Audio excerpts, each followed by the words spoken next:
we're now going to check for a column winner. And just like with a row winner, we don't have to check every column. We just have to check the current column. So whether or not we've won in the column where we've placed our mark at. So doing this is a little different because our board is laid out in rows. So every inner list is a row, not a column. So the way we're going to do this again is it's going to look fairly similar, but we're going to have to look at each row at that specific column.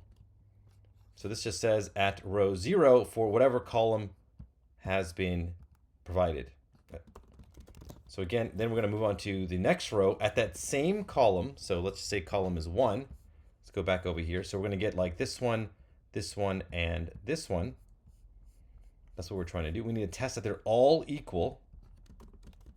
So we're going to look at the last row at that same column and test it against mark. So they all have to be equal, and that's what we are going to return. Okay, great. Now, to test this, we'll go ahead and put another X over here, and then we will see if we'll place an X over here during the game and see if we get the column winner. Okay, let's go down here and we will test the column winner. So is column winner, and this takes board column and mark.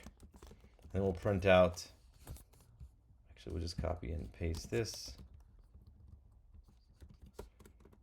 like that. So print out is a column winner, and then we'll output the board.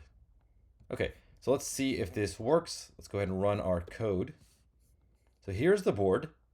We can get a row win or a column win, but we want our column win. So we're gonna do 1, 1, and that's an open position, and it says X is a column winner. So that looks good.